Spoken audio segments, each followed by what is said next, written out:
Ça y est, on est en décembre, et qui dit décembre dit fête de fin d'année. On va encore bouffer comme des vaches, prendre des kilos, et bien sûr, jurer l'année prochaine de les perdre avec beaucoup de sport et une alimentation très saine. Ce qui n'arrivera pas.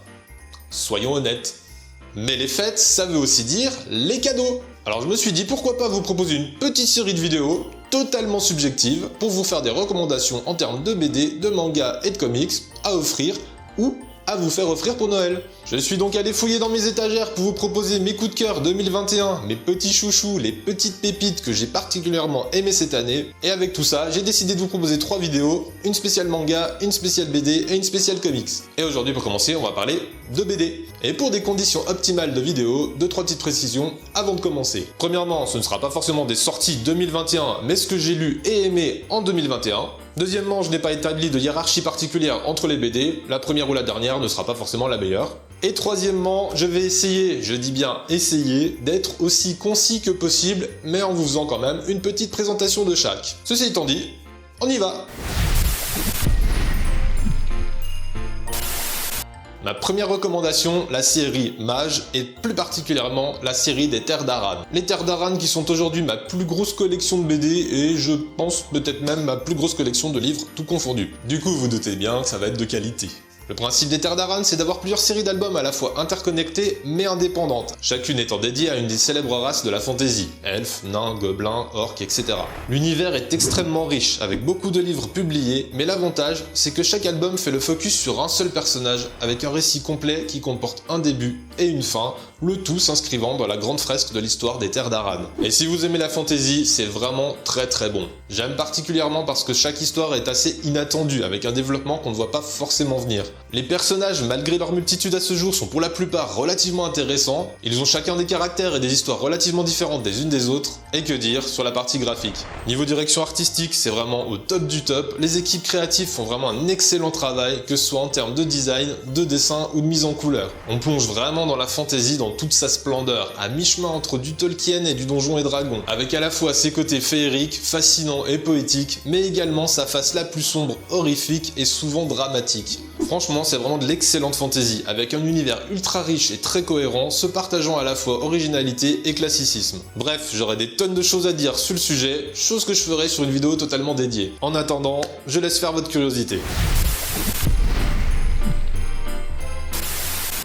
Alors Le Convoyeur, c'est une dystopie post-apocalyptique que j'ai vraiment appréciée dès sa première page. Si vous aimez le genre, c'est un vrai coup de cœur que je vous recommande à 100%, rien que pour son concept et son originalité. Un virus appelé la rouille s'est répandu sur la Terre et s'est attaqué au fer, détruisant peu à peu les infrastructures, les véhicules, les outils et tout ce qui constituait le monde moderne. Notre civilisation a totalement régressé, revenant à l'âge de pierre dans une ambiance très Far West post-apocalyptique, et comme tout bon univers du genre, ce monde est brutal et immoral, laissant la place uniquement aux plus forts qui survivent. Et bien sûr, le fer étant une composante de notre sang, les êtres humains ne vont pas être épargnés. Le virus est donc également attaqué à l'homme, lui faisant subir de lourdes mutations, pour la plupart assez dégueu, mais attribuant également à certains des facultés particulières. Et c'est au milieu de tout ça qu'on va suivre notre personnage principal, le légendaire Convoyeur, qui incarne le seul espoir de la plupart des gens. Un homme mystérieux qui accepte de remplir toutes les missions qui lui sont confiées, quels qu'en soient les risques. Seulement, en échange de ses services, il exige de ses commanditaires qu'ils avalent un œuf des plus étranges. Et je n'irai pas plus loin pour ne pas vous spoiler l'histoire. En bref, le Convoyeur, c'est une histoire assez sombre et mystérieuse qui peut paraître un peu confus au début, mais dont on va assembler les pièces du puzzle petit à petit, notamment dans le 2e tome. D'ailleurs, 2 tomes sur 3 sont parus à ce jour, et étant donné la tournure de la fin du 2e tome, je vous assure que j'attends ça avec impatience. Bref, ça a sa place sous le sapin. Alors encore une fois, si vous aimez la fantasy, l'aventure, mais cette fois-ci avec une bonne dose d'humour, je vais vous recommander Démoniste. Un univers relativement sympa où la démonologie fait partie du quotidien et où côtoyer des démons est totalement banal. Un portail démoniaque est mystérieusement apparu dans la ville de Surin, grandissant à chaque instant et laissant s'échapper des démons de plus en plus dangereux. Impuissant face à cette menace, le roi décide de lancer une expédition pour retrouver Vlad, un puissant démoniste en exil depuis des années. Une histoire au premier abord relativement simple, mais qui va trouver son efficacité grâce à son univers et ses personnages. La BD parodie habilement les codes de la fantasy à travers un univers crédible accessible, mêlant à la fois aventure, romance et humour, le tout dans un très bon équilibre. Son auteur y place régulièrement des références parodiques de pop culture et sincèrement, ça se lit vraiment tout seul. Côté dessin, c'est encore une fois d'excellente qualité, aussi bien dans les décors que dans les personnages, et on appréciera le chara-design ultra fun des démons. Bref, une BD ultra sympa, à la fois classique et originale, dont j'attends la deuxième partie avec impatience en janvier. Je vous le recommande les yeux fermés, et si vous voulez en savoir encore plus, je vous invite à regarder ma toute première vidéo de la chaîne, qui est dédiée au sujet. La toute première, ça risque de piquer un peu. En bonus, je vous recommande également de jeter un œil à Nécromant et aux Gardiennes des Terres, deux BD également écrites par Olivier Gay et éditées chez Draco, deux albums dont j'ai également des vidéos dédiées sur la chaîne.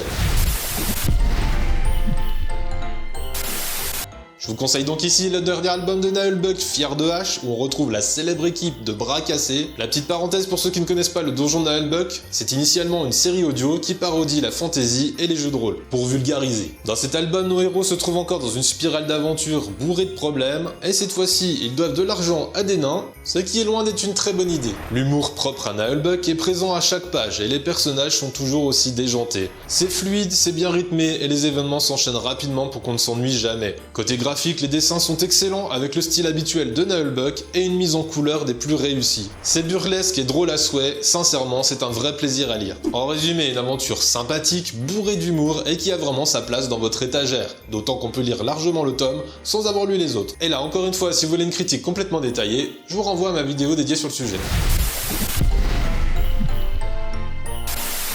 Alors sorti cette année, je vais ajouter dans la hotte le dernier tome d'Astérix. Astérix et le Griffon. Alors personnellement, je suis un très grand fan d'Astérix depuis tout petit, mais j'avoue que depuis nombreuses années, j'avais complètement lâché les BD. Le dernier tome que j'avais lu, ce devait être Astérix, le ciel leur tombe sur la tête, si je dis pas de conneries, et franchement, j'avais vraiment détesté. Un truc avec des extraterrestres, qui semblait être une espèce de pseudo-critique envers les comics et les mangas, les designs étaient super moches, aucune finesse, enfin sincèrement, pour moi, c'était ni fait ni à faire. Bref, depuis cette purge, je n'avais lu aucun album sorti jusqu'à présent, et en toute honnêteté, je n'étais même pas au courant qu'il y avait deux nouveaux auteurs qui avaient pris la relève d'Uderzo et Goscinny. Du coup, le jour J de la sortie, j'ai pris directement Astérix et le Griffon, et sincèrement, j'ai vraiment aimé.